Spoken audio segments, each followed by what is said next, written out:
dependent on agriculture, directly or indirectly. We are busy in agriculture. And it is a burning topic also these days. For the students going to the seaside and mains examination this year, agriculture of India is very important. There will be definitely about 50 marks from agriculture. And in agriculture, it is not a simple unit. They will not ask you what are the salient features of Indian agriculture, what are the characteristics of Indian agriculture. Such things will not be asked. The questions may be on the agricultural productivity, crop combination regions, with different formulas, different techniques, agricultural intensity. So those areas are to be thoroughly covered, and that is technical area. So apart from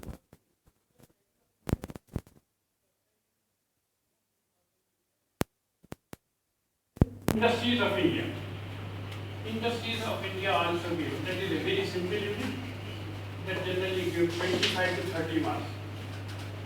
Next one is the transport, trade and commerce in India. Sometimes a question is asked, sometimes the question is not. I will cover all these topics, all these units.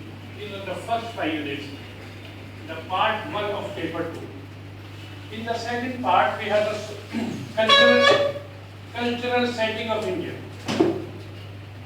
ethnicity of the Indian races, growth and distribution of Indian population, density of population, agricultural density of population, sex ratio, literacy rate, dependency ratio, religious composition.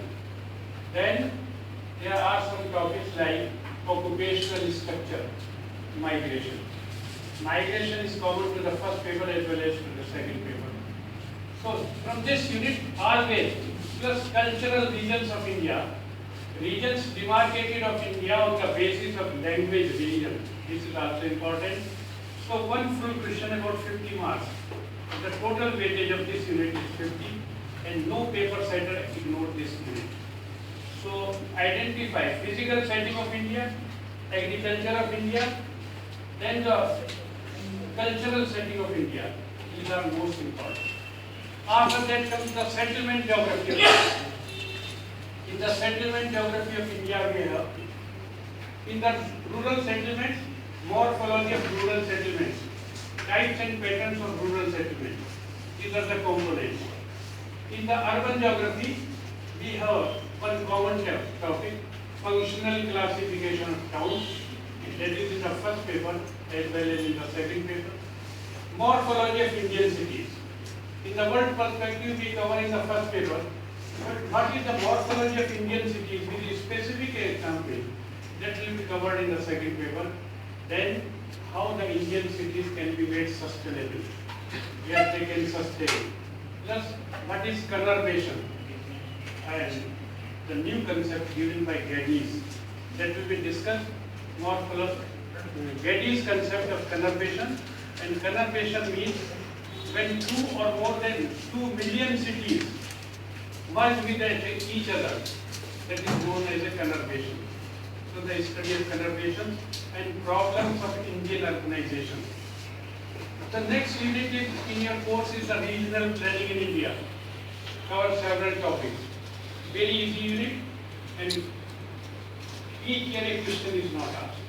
It depends if the paper setter is involved from JNU, there may be one question from regional planning. If the expert is from some other university, there may be less weightage on this unit. Then political issues of India. Political issues of India, the course given is geographical basis of Indian federalism. Why India has a federal constitution? What are the geographical reasons for that? Then boundary disputes with the neighboring countries. This is also a topic in your political issues of India. Then geopolitics of the Indian Ocean. Very important area. Generally a question is asked on the geopolitics of Indian Ocean. Then India's role in the world affairs. It is a very small unit, but changes in the land use pattern of India. some current issues, floods and droughts, then epidemics, plus sustainable development, environmental impact assessment. That is also a small unit, and very generally some short notes are asked from that chapter. So this is your course. Plus there will be one compulsory question on map entry. So map entry is also deserves because it is a numerical type of question. If it carries 25 marks, student may secure 24 marks. Some may get even 25 out of 25. So this is the deciding question in the second paper. Because some students secure 20 plus out of 25. Others may be getting only 5 marks. So the difference of 10-15 marks cannot be covered in the descriptive paper. Earlier it used to be 60 marks question. Then it became a 50 marks question. Last year they reduced it to the weightage of only 25 marks. Because the students were securing very high marks in this question. Only those who have the regular practice. So this is the course content of the second paper. Those who joined or came here for the first time, let me tell that we are going to start the second paper. When the second paper is over, we will go back to the first paper.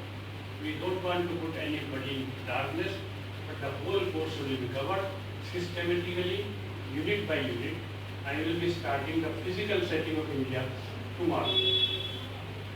That will it. But today, since there are some new students, I am covering a very important topic, and the topic is important from the examination point of view.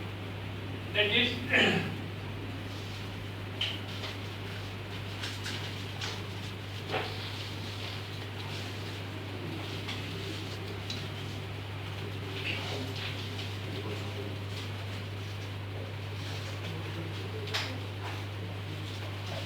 Green Revolution in India.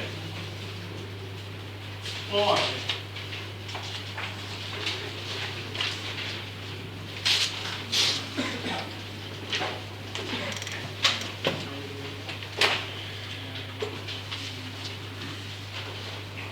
socio-ecological implications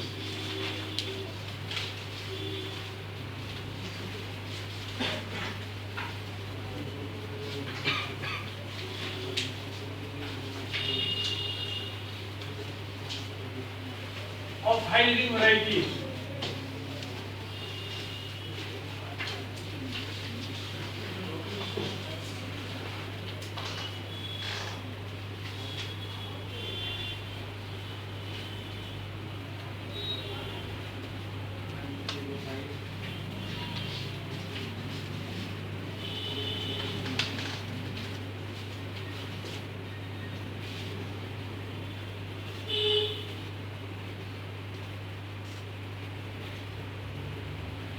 New agricultural strategy of India.